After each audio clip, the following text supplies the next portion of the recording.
ஸ்ரீ கல்கி அகத்தீசாய நமோ நமக. சத்குரு அகத்திய மகரிஷிகள் வழங்கிய ஆயில்ய நட்சத்திர அருளுரை 15. ஈசனின் அடிதொழுதே அகத்தீசன் உரைக்கின்றேன். அன்பு நிறைந்த மானுட ஆன்மாக்களே, கலி எல்லையில் உதித்துள்ள பொற்காலம் எனும் கால அங்கத்தினில் எழிலாய் மலர்ந்துள்ள உணர்வு நிலைகளை ஏற்றிடுங்கள். புற இயக்கத்திற்கு உதவுவது அறிவு எனும் வெப்பசக்தியாகும். அக இயக்கத்திற்கு உதவுவதோ உணர்வு எனும் குளிர்ந்த காந்த சக்தியாகும். அக இயக்கம் மலர்ந்தால் மாத்திரமே மூலத்தினை அடைந்து ஒடுங்க இயலும். காலம் என்பது ஒடுங்குவதற்கு உகந்த ஆற்றல்களை அருள்கின்ற நிலையினை அனைவருமே உணரக்கடவது. ஒடுக்கம் என்பது நிகழாவிடில் ஆன்மாவும் சிதறியே அழிவுறும். ஆன்ம ஆற்றல்கள் யாவும் எளிதாய் ஒடுக்கத்தினை ஏற்கும். எனினும் சிறை கண்டுள்ள ஆன்ம கருக்கள் ஒடுக்கத்தின் மூலமே விடுவிக்கப்படவும் இயலும். ஒடுக்கம் என்றால் என்ன? ஏன் ஒடுக்கத்தின் முக்கியத்துவமானது இத்தருணத்தில் தெய்வங்களால் வீரியமாய் போதிக்கப்படுகின்றது என்பது குறித்தே ஆராய்ந்திடுங்கள். மூல சக்தி எனும் வெட்டவெளி ஆற்றல்கள் யாவும் காந்த அலைகளையும் வெப்ப அலைகளையும் உருவாக்குவதன் மூலம் அணுக்கள் உருவாகி பேரியக்கம் மலர்கின்றது. எனினும் காலத்தின் ஒரு பகுதியில் வெட்டவெளியும் ஓய்வு கொள்ளும். மலர்கின்ற ஒவ்வொரு மலரும் உதிர்வதும் மீண்டும் ஓர் மலர் மலர்வதும் இயக்கத்தின் நியதியாகும். சுழற்சி எனும் நிலையில் மானுட ஆன்மாக்களும் இப்பூமியில் பிறந்து பிறந்து மடிகின்றன.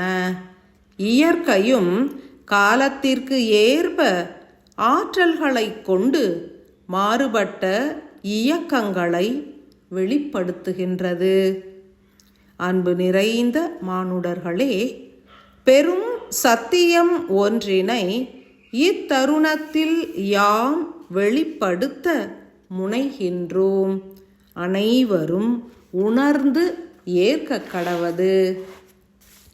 ஒடுக்கம் என்பது எண்ணங்களில் உதித்து சொற்களில் மலர்ந்து செயல்களில் வெளிப்படல் வேண்டும்.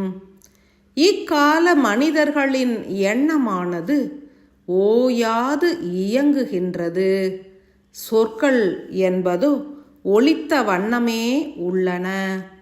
செயல்கள் என்பது இரவு பகல் பாராது ஓய்வின்றி நிகழ்கின்றது.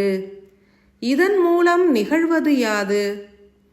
எந்த நிலையும் முழுமை அடைவதில்லை. தான் வேண்டுகின்ற பொருட்செல்வத்தினை பெற்றுவிட முனைபவர்கள் யாவரும் ஓர் எண்ணத்தினை உருவாக்கி காற்றினில் கலப்புறச் செய்து இப்பிரபஞ்சத்திடம் சமர்ப்பிக்கின்றனர். எனினும் அதற்கு வலுவூட்டி எல்லையினை அடையும் வண்ணம் செயலாற்றுவதில்லை. இப்பிரபஞ்சத்தின் ஒரு பகுதியில் பொருட்செல்வமானது குவிந்துள்ளது. அதனை ஏற்க முற்படுபவர்கள் யாவரும் ஒருமுறை எண்ணத்தினை விதைப்பது பலன் அளிக்காது. தொடர் செயலாய் ஒரே எண்ணத்தினை சிதறாத மனநிலையில் ஏற்று குறைந்தது 5 நாழிகை நேரம் செயலாற்றிடல் வேண்டும். மேலும் குறைந்தது ஒரு மண்டல காலத்திற்கு அதே செயலினை தொடர்ந்து ஏற்றிடல் வேண்டும். ஒரு மனிதன் பொருட்செல்வத்தினை நாடியே செயல்புரியும் தருணத்தில் புறத்தினில் லக்ஷ்மி தேவியினை அலங்கரித்து பூஜிக்கின்றனர், மந்திரங்கள் உரைத்து போற்றுகின்றனர். எனினும் மனமானது ஒருங்கிணைவதில்லை. மேலும் 5 நாழிகைகள் ஒடுங்கி அமர்ந்து தனது வேண்டுதல் எனும் எண்ணத்திற்கு வலுவூட்டுவதில்லை. தனது முக்கியமான பிரார்த்தனையினை இயற்றுகின்ற தருணத்திலேயே ஆழ்ந்த எண்ணமானது வெளிப்படுவதில்லை. பொருள் வேண்டும் என்றே பிரார்த்திக்கும் தருணத்தில் மாற்று எண்ணங்கள் பலவும் ஊடுருவிய வண்ணமே அமைந்துள்ளது. மனிதர்கள் ஒரே சிந்தனையினை ஆழமாய் ஏற்று 5 நாழிகை நேரம் அமர்ந்து தியானித்தால் மாத்திரமே அவ்வெண்ணமானது ஒளி இழைகளோடும் ஓசை இழைகளோடும் கலப்புற்று வேண்டிய செல்வத்தினை ஈட்டியே அருளிடும்.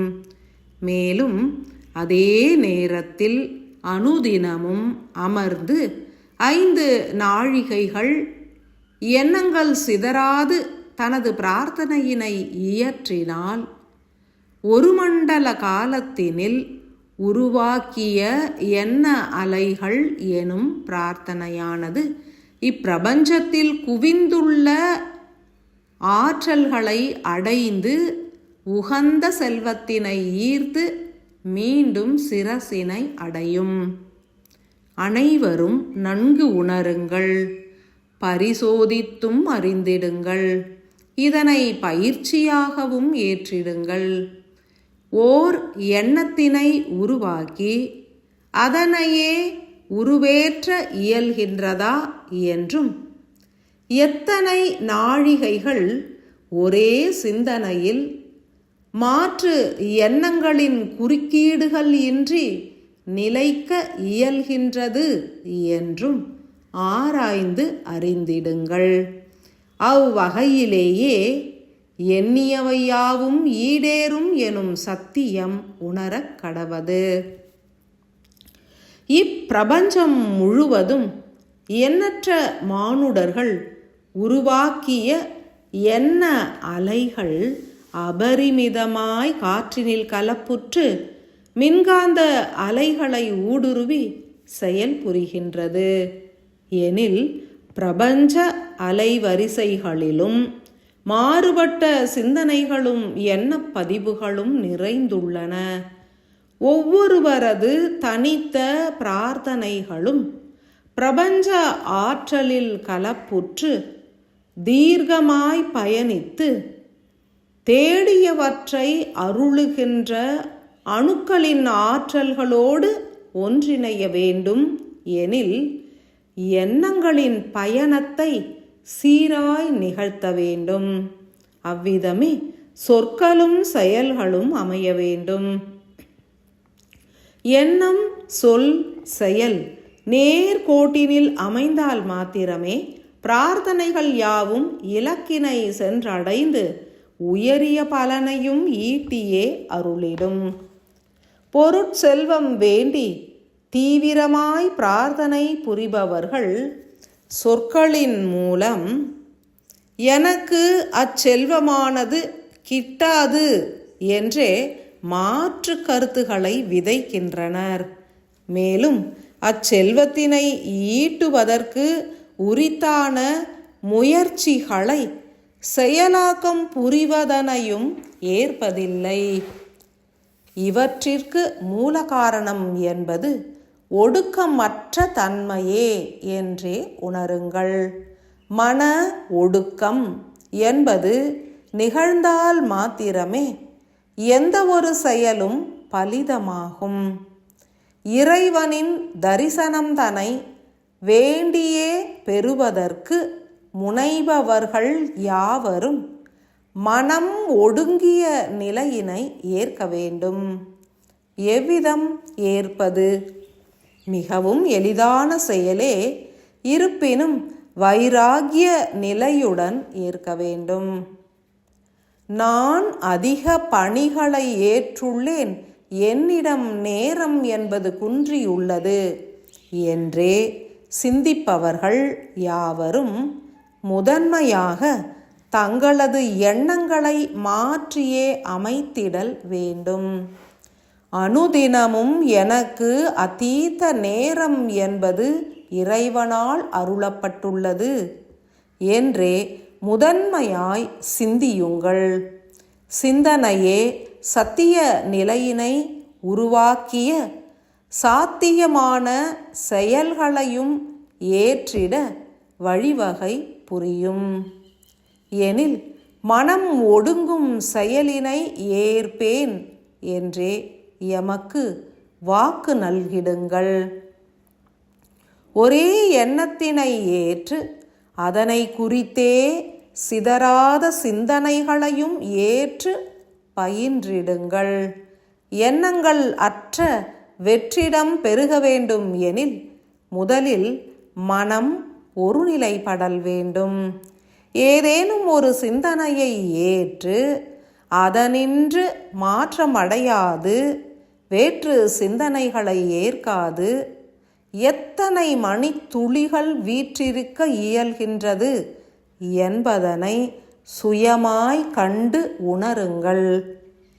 அனுதினமும் பயில்கின்ற தருணத்தில் மாற்று சிந்தனைகளின் குறுக்கீடுகள் மெல்ல மெல்ல குன்றுவதனையும் உணர்ந்திடலாம். ஏனெனில் மன ஒடுக்கம் ஒன்றே அமைதியினை அருளிடும்.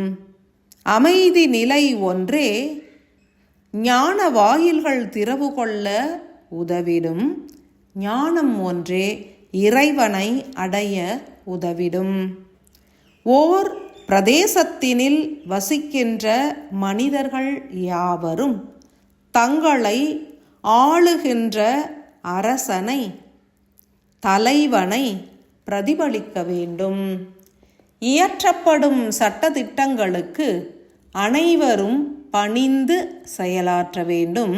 அன்றி சிறைவாசம் ஏற்க நேரிடும். அவ்வகையில் இப்பிரபஞ்சத்தினை ஆளுகின்ற இறை சக்தியானது ஒடுக்கம் காண்கின்றது என்பதனை உணர்ந்து அனைவரும் ஒடுக்கம் காண முற்படல் வேண்டும். அன்றி இப்புவியினிலேயே சிறைவாசம் ஏற்க நேரிடும். அனைவரும் உணர்ந்து செயலாற்றிடுங்கள். இயன்ற தருணங்களிலெல்லாம் விழிகளை மூடி இயக்கமற்று நிலைத்திடுங்கள். அத்தருணத்தில் ஒரே சிந்தனையை குறுக்கீடுகள் இன்றி ஆழமாய் ஏற்றிடவும் பயின்றிடுங்கள்.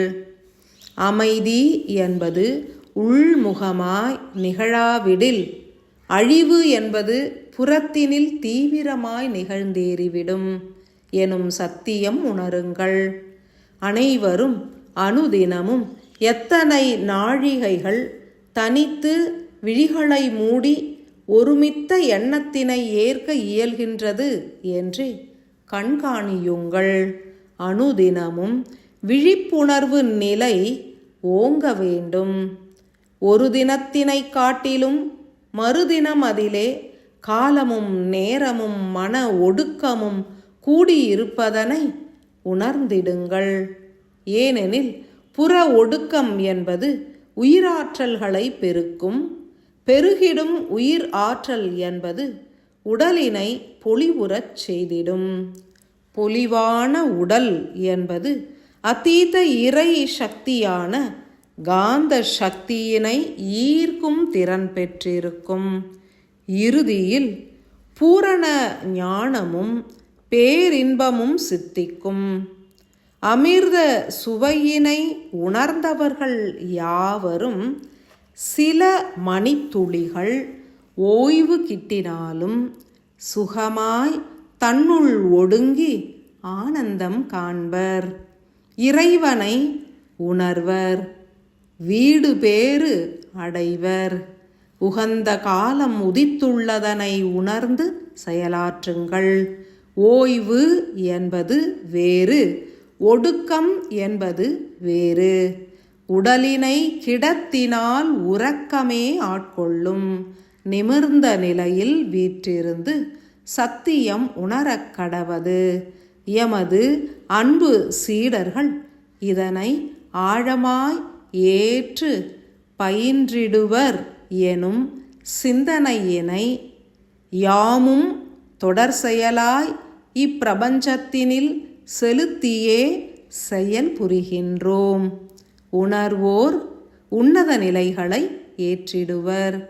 பூரண ஆசிகள். அன்பாலயம் அன்பாலயம் அன்பாலயம்